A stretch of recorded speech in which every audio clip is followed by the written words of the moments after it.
All right, so this is part two. Um, Once I was at college, like I said, I kind of had free reign to restrict and just be in my anorexia. And I was doing really well at that. And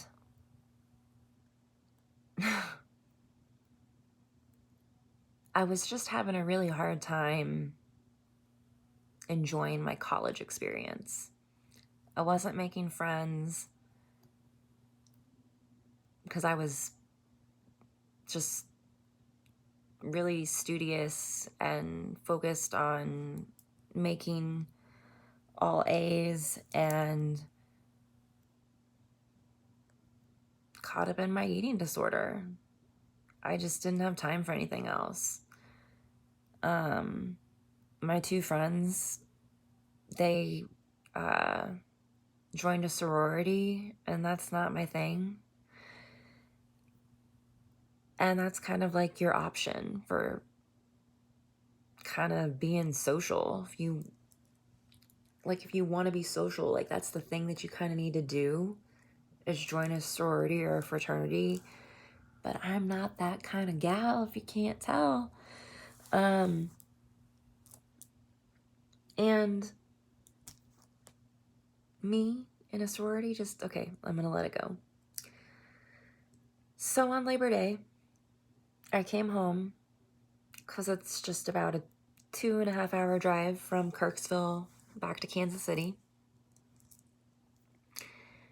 And I had been on the Depo-Provera shot for a while, and I wasn't having periods. And I had also previously lost my period due to my low weight from my eating disorder. So like I just had not had a period in probably a 1.5 years.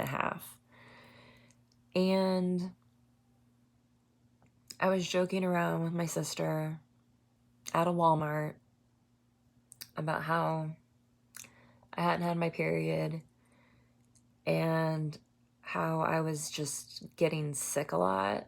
Like I would go to the cafeteria at college and I would just like get sick and throw up. She's like, that sounds like morning sickness. She's like, you don't have the flu? Like, how long has this been going on? And I'm like, well, it's not consistent. It's just like intermittently. She's like, that sounds like morning sickness. So as a joke, I took a pregnancy test in a Walmart bathroom. And lo and behold, it instantly turned positive. I was floored. I was aghast, shocked, in disbelief, thinking, what the fuck? How? How? It just didn't seem possible. Like I wasn't menstruating. I was on birth control. How? And the statistics are like 0.0000001% chance that you'll get pregnant on Depo-Provera. Top that with an eating disorder, then I don't even know what the odds are.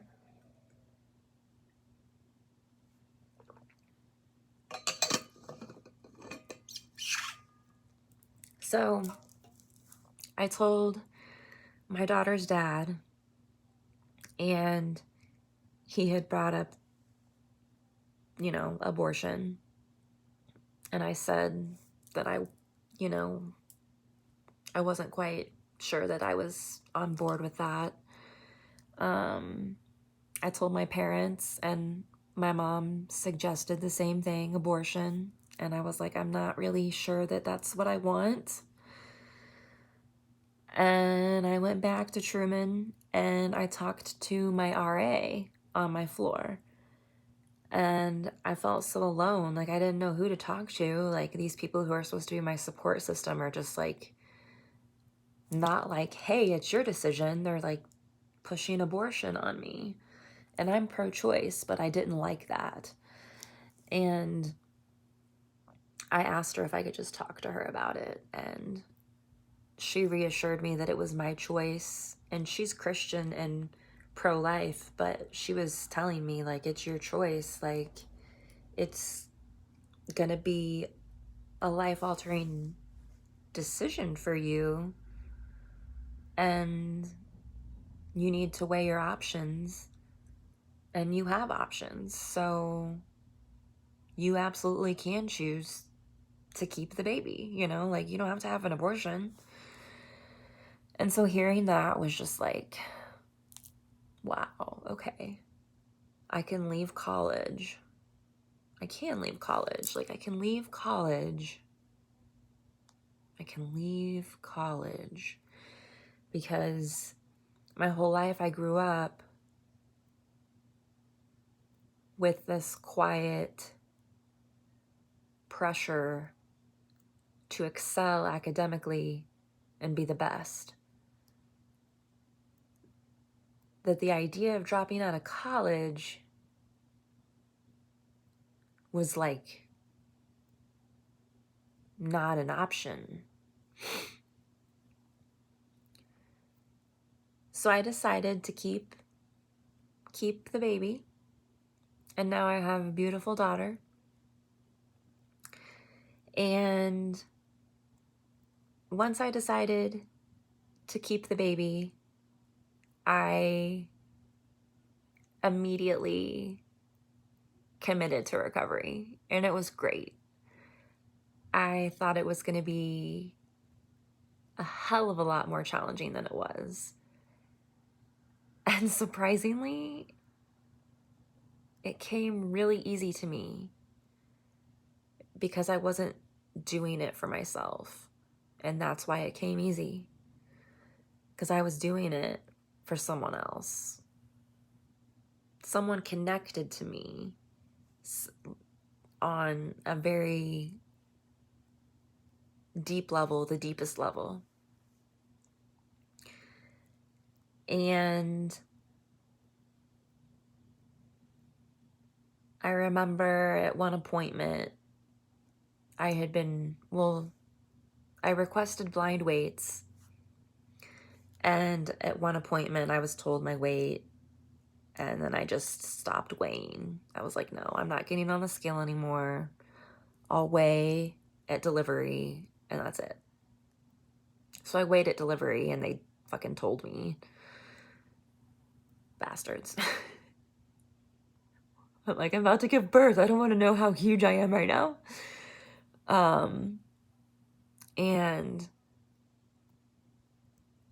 I stayed in recovery for 8 to 9 months after my daughter was born, because I was nursing. And during that time for breastfeeding, you have to keep your caloric intake steady, decent, to have good milk production. And it was something that I was really struggling with because my daughter just really wasn't a pro at breastfeeding. And so I needed to intake more calories just to have enough milk supply. So I had to have more calories than the average breastfeeding mom. And that was like killer to the eating disorder. So once my daughter finally nursed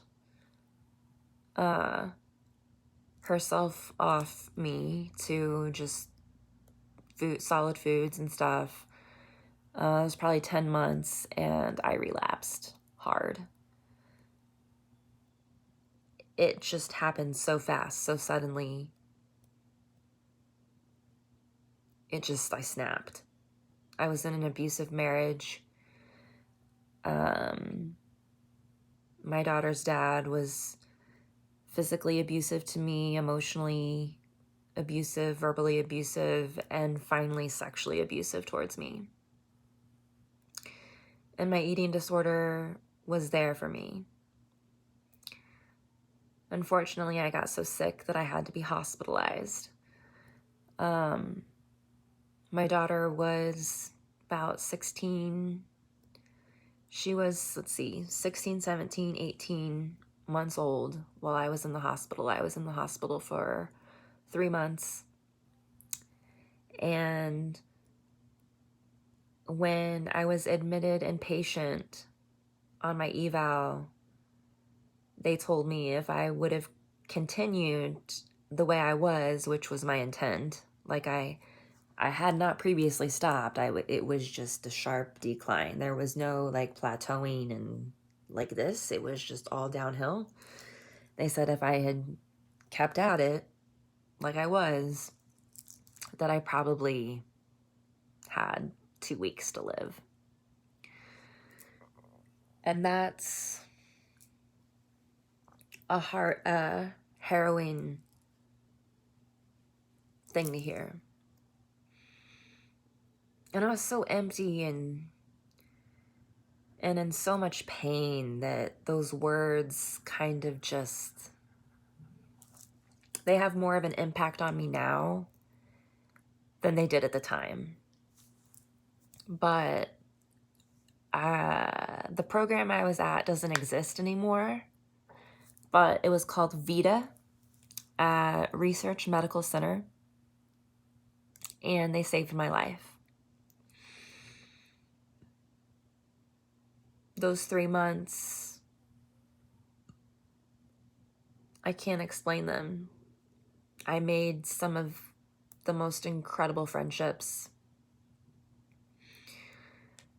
Those men and women reminded me of why we're fighting against Ed. And the staff gave me tools, made me believe in myself, and just that program saved my life.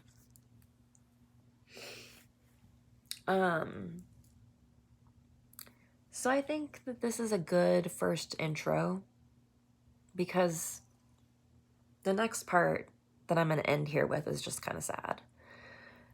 So once I was released from the hospital, I did well for a while.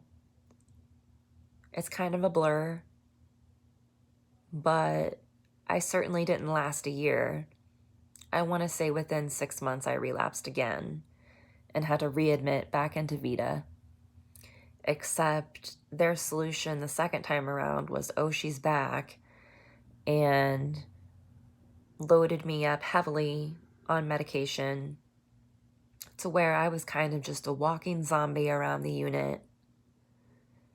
And they focused on weight restoring me, and I was just drugged out, and I wasn't getting anything out of groups, wasn't getting anything out of therapy because I wasn't present.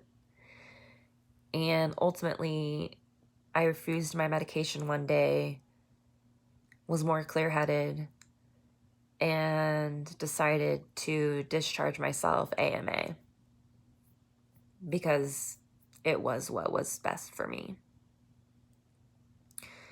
And so I was able to maintain some stable recovery after I discharged from that, though. And I did well for a couple years. So, yeah. I'm going to go ahead and end this, though. But hopefully this gives you guys a little bit of idea of my background and where I'm coming from, and don't know where this channel is headed, but this is a start.